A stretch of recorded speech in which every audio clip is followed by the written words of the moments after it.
شادیوں میں دیکھو نا, جتنے آدمی آتے ہیں آدھے سے زیادہ کھانا بچتا ہے.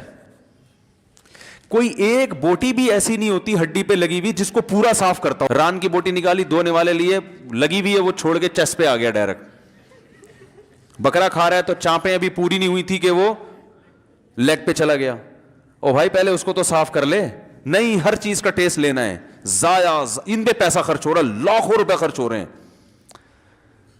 اتنا کھانا ضائع ہوتا ہے, اتنا ضائع ہوتا ہے. کہاں غریب آدمی کو وہ ترس رہا ہے بیچارہ روٹی کے نوالے کے لیے, اور جس کو اللہ نے پیسہ دے دیا.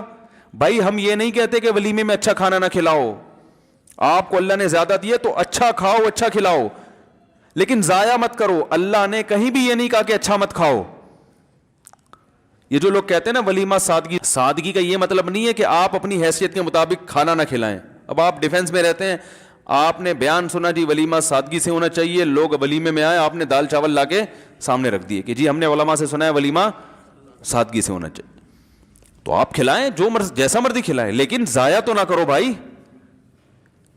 اور اگر آپ کو پتا ہے کہ جو جس قسم کے لوگ آ رہے ہیں وہ نہیں کھائیں گے تمیز سے, تو پھر جو بچائے گا اس کا پہلے سے انتظام کرو کہ کہاں بانٹنا ہے, اس کو ضائع ہونے سے بچانا ہے اس کو.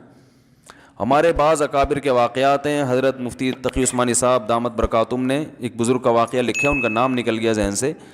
اتنا اہتمام کیا کرتے تھے کہ کھانا کھانے کے بعد جو دسترخوان ہے نا, میں نہیں کہہ رہا آپ اتنا وہمی بنے, لیکن جو جن میں زیادہ تقویٰ تھا وہ کیا کرتے تھے کہ وہ جا کے نا چیونٹیوں کے بلوں کے پاس جا کے ڈال دیا کرتے تھے.